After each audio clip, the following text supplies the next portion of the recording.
திருப்பூர் மாவட்டம் பல்லடம் அங்கே இருக்கக்கூடிய விவசாய சங்கத்தினர் நூதனமாக ஒரு போராட்டத்தை பண்ணியிருக்காங்க. என்னென்னா, போஸ்ட் ஆஃபீஸில் போயிட்டு பார்சல் அனுப்புகிறோன்னு போயிருக்காங்க. தயவுசெய்து நீங்கள் இதை நாங்கள் கிண்டல் பண்ணுறோம் அப்படின்லாம் எடுத்துக்கினா எங்களுடைய உள்ள குமுறலை இது பண்ணுறோம், நாங்கள் பார்சல் அனுப்பிச்சிருக்கோன்னு எங்களுக்கு நீங்கள் ஒரு ரிசிப்ட் கொடுங்க அப்படின்னு அங்கே போய் இது பண்ணுறாங்க. என்னென்னா, அவங்க அமைச்சர்கள் சக்கரபாணி, பெரிய கருப்பன், எம்ஆர்கே பன்னீர்செல்வம் அவங்களுக்குலாம் என்னென்னா, தக்காளியோட விலை ரொம்ப வீழ்ச்சி ஆயிடுச்சு, பெரிய நஷ்டமாக இருக்குது, இதுக்கு இது இப்படி ஒன்று நடந்துக்கிட்டு இருக்குங்கிறத கூட இந்த அமைச்சர்கள் தெரியாமல் இருக்கிறாங்க, அவங்க புரிஞ்சுக்கணுங்கிறதுக்காக அவங்க ஆஃபீஸுக்கும் வீட்டுக்கும் நாங்கள் பார்சல் அனுப்புகிறோம் அப்படின்னு இருக்காங்க. இந்த விவசாயிகளின் உள்ள குமுறலை எப்படி பார்க்குறீங்க? அதாவதுங்க, உழுதவன் கணக்கு பார்த்தா உழைக்கு தான் மிஞ்சும் அப்படிம்பாங்க. நம்ம நாத்தங்காலுக்கு தண்ணி வைக்கிற நாள்ல இருந்து நம்ம நெல்லை விவசாயம் பண்ணுறதுனால சொல்கிறேன், நாத்தங்காலுக்கு பம்பு செட்லேயோ இல்லைன்னா வாய்க்கா தண்ணியை மடையை திறந்து அன்னைக்கு முதல் செலவில் நீங்கள் ஆரம்பித்து அறுப்பு அறுத்து வீட்டில் 10,000 நெல்லை கொண்டு வந்து கொட்டுற வரைக்கும் நீங்கள் கணக்கு எழுதினீங்கன்னா அந்த உழைக்க கூட மிஞ்சாது. ஒரு ஏக்கருக்கு குறைஞ்சது 3,000-4,000 ரூபா, நான் சொல்கிறது ரொம்ப கம்மி, 5,000-6,000 ரூபா வரைக்கும் நஷ்டத்தில் தான் விவசாயம் செய்யணும். அந்த நஷ்டத்துக்கு பல்வேறு காரணங்கள், இதில் பல்வேறு காரணங்கள் இருக்கு. நஷ்டத்தையும் தாண்டி ஏன் விவசாயம் செய்கிறோம்னா, பரம்பரையாக விவசாயம் செய்கிறோம், நிலத்தை கரம்பா போட்டா ஊர் சிரிக்கும். ஊர் சிரிக்கிறத தாண்டி நமக்குன்னு ஒரு இத்தனை நாள் சோறு போட்ட நம்மளுடைய பூமி தாய் பூமாதேவி, அதுக்காக நம்ம விவசாயத்தை விட முடியாது. லாப நஷ்ட கணக்கு இதில் பார்க்க முடியாது.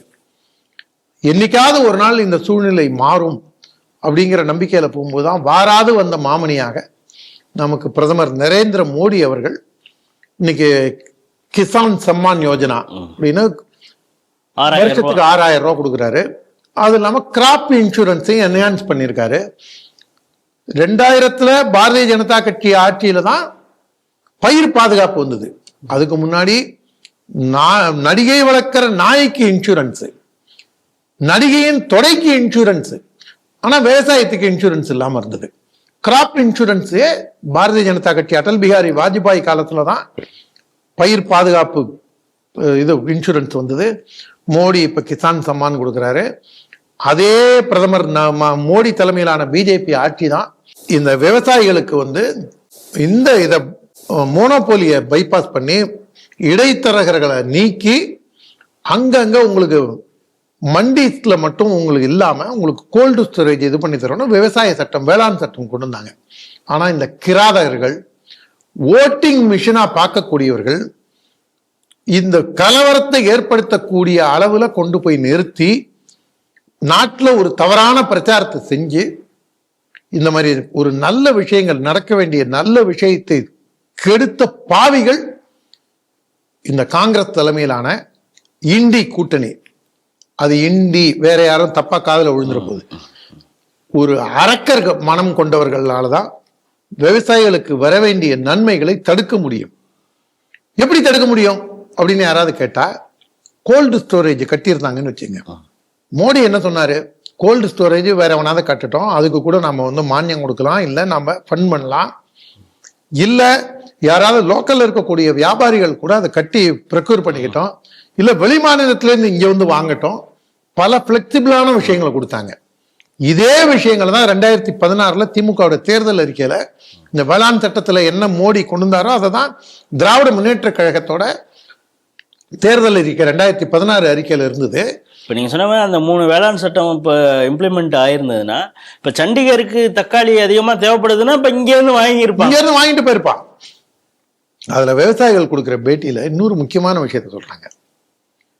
இதே மாதிரி விளைச்சல் அதிகமா இருந்ததுன்னா அவங்க திருப்பூரை சேர்ந்த விவசாயிகள் அவங்கெல்லாம் கர்நாடக மாநிலத்திலையும் சத்தீஸ்கர் மாநிலத்திலையும் அரசாங்கமே வாங்கி கோல்டு ஸ்டோரேஜில் விற்கிது அப்படின்னு.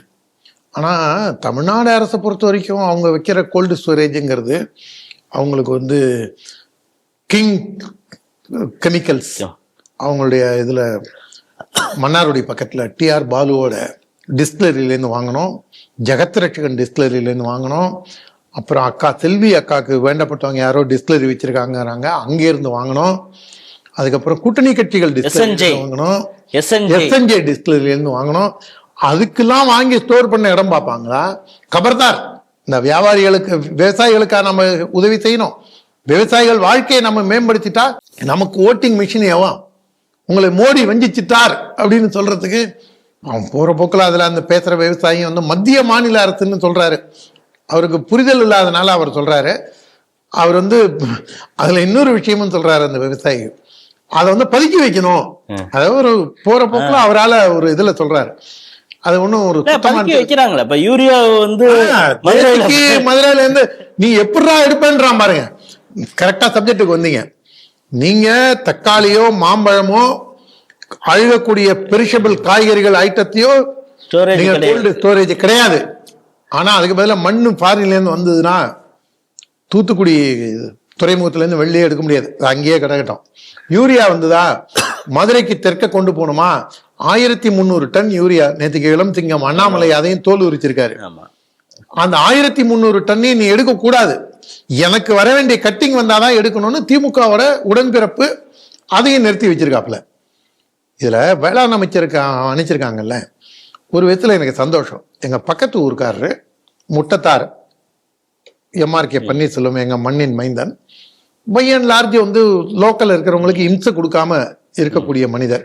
அலிலியா பாபு மாதிரி எல்லாம் இம்சை கொடுக்காம இருக்கக்கூடிய, திமுகவினர் இயல்பாக செய்யக்கூடியதை அவர் செய்ய மாட்டார், பெருசா செய்ய மாட்டார். அவரு பன்னீர் வாயை திறந்தா வெந்நீரா இருக்குமே தவிர அவரு பெருசா யாருக்கும் இடைஞ்செல்லாம் செய்யக்கூடியதில்லை. கொஞ்சம் மனிதர்களை அனுசரிச்சு போகக்கூடிய நபர். அவர் ஊர்ல கொள்ளடத்துல பாலம் இருக்கு. ஆக்சுவலா எங்க ஓமாமலி இருக்கும் மணல் மேடுக்கும் மாயிரம் போறதுக்கு போட வேண்டிய பாலத்தை அவர் ஊருக்கு எடுத்துட்டு போனாரு. பரவாயில்ல, நல்ல விஷயம் தானே. நமக்கு பாலம் வந்தா ரைட்டு, இல்லைன்னா நாங்க சிதம்பரம் சீர்காழி வைத்தீஸ்வரங்கோயில் சுத்தி 60 கிலோமீட்டர் போனோம். இதுனா 18 கிலோமீட்டர்ல குறுக்க போயிடுவோம். அந்த பாலம் கொண்டு வந்தாரு. அந்த பாலம் போடும்போதே ஷட்டரோட போடுங்க. அந்த பாலத்துக்கு மாயிரம் போற பாலத்துக்கு முட்டத்துல இருக்கிற பாலத்துக்கு மணல்மேடு முட்டம் கனெக்டிங் பாலத்துல ஷட்டர் போடல, அதனால தண்ணி தேக்க முடியல. சரி, ஏதாவது நம்மளுக்கு போறதுக்கு பாலமாவது போட்டு கொடுத்தாரே அப்படின்னு நீங்க அந்த பாலத்துக்கிட்ட போகும்போது பாத்தீங்கன்னா தெரியும், இந்த பகுதியில் முதலை நடமாட்டம் உள்ளது. குளிப்பவர்களோ ஆடு மாட்டை ஓட்டி செல்பவர்களோ ஜாகிரதையாக செல்லவும். முதலை நடமாடும் பகுதி வச்சிருக்கிறது எங்க? விவசாய அமைச்சரோட ஊர்ல, சொந்த கிராமத்துல. அங்க இருந்து 1 கிலோமீட்டர் தள்ளி எல்லாம் கிடையாது. போர்டு வைக்க சொன்னதே அவர் தான். நான் என்ன சொல்றேன், ஒரு அமைச்சரா இருக்கிறவர் என்ன பண்ணும், அணைக்கரையில முதல பண்ண இருக்கு, அந்த முதல்ல தண்ணியில அடிச்சிட்டு வந்துருதுங்கிறாங்க. நீங்க அதுக்கான தடுப்பு ஏற்பாடு அங்க ஏதாவது செய்வீங்களா? இல்ல முதல்ல இருக்குன்னா அதை பிடிக்கிறதுக்கான வழியை செய்வீங்களா? அதை விட்டுட்டு எச்சரிக்கை போர்டு வைப்பீங்களா? இதுதான் இந்த திராவிட மாடலோட ஆட்சியின் லட்சணம். இதுல இன்னொரு முக்கியமான விஷயம், முதல்ல இருக்குன்னு இவங்க எச்சரிக்கை செய்யறதோட இல்லை, ஒரு சில பேரை முதல்ல அடிச்சுது, வாரால் அடிச்சுது, ஒரு சில பேரை கவ்வ வந்தது. ஆட்டுக்குட்டியை இது கொள்ளிடம் பக்கத்துல, இந்த கொள்ளக்கரையிலேயே நீங்க கொள்ளிடம் போய் கடல்ல கலக்குது பாருங்க, அந்த கொள்ளிடம் ஊர் இருக்கு பாருங்க, ஆனைக்காரன் சத்திரம்னு ஒரு, அதுக்கு முன்னாடி 2-3 ஊர்ல குமராக்கி வெண்ணிராடை ஊருக்கு பக்கத்துல, அங்க வந்து முதல்ல வந்து ஆட்டுக்குட்டியே கவி இழுத்துட்டு போயிடுச்சு. இந்த மாதிரி உங்களுக்கு அணைக்கரையிலேருந்து கொள்ளும் வரைக்கும் இந்த பிரச்சனைகள் 3-4 மாவட்டத்தை ஆட்டி படைக்கிறது. இதையும் விவசாய அமைச்சர் வேடிக்கை பார்க்கிறார். அமைச்சரா இருக்கிறவரு தக்காளி விலை, மாம்பழம் உங்களுக்கு வந்து ரேட்டுக்கு வந்து உங்களுக்கு கிலோ 6 ரூபாய் 7 ரூபாய்க்கு வாங்கறதுக்கு ஆள் இல்லாம அழுகி போய் குப்பையில கொட்டுறான். ஒரு கோல்டு ஸ்டோரேஜ், நீங்க எந்த ஊர்ல என்ன அதிகமா விளையுதோ அதுக்கான கோல்டு ஸ்டோரேஜை கொண்டு வந்து வச்சிருந்தாங்கன்னா இவ்வளவு பிரச்சனை கிடையாது. பல்வேறு மாவட்டங்கள்ல, பல்வேறு மாநிலங்கள்ல, பல்வேறு ஊர்கள்ல இருக்கக்கூடியதை பார்க்காம பழங்களுக்கு கோல்டு ஸ்டோரேஜ் சொல்றீங்க. டெல்டா பகுதியில நெல்லை காப்பாத்துறதுக்கே மேல கூட கிடையாது. ஆனா பேனா வைக்கணும், ஆனா 130 அடியில பேனா வைக்கணும். ஊருக்கு ஊரு முத்துவேலர் கருணாநிதியோட சிலையை வைக்கணும். இல்ல எவ்வளவு வேலை அவங்களுக்கு அரசாங்கத்துக்கு இருக்கு. உங்களுக்கு நெல்லு முக்கியமா, கருணாநிதி சிலை முக்கியமா? அதை யோசிங்க. மக்களும் இதை யோசிச்சாங்கன்னா சரியா இருக்கும்.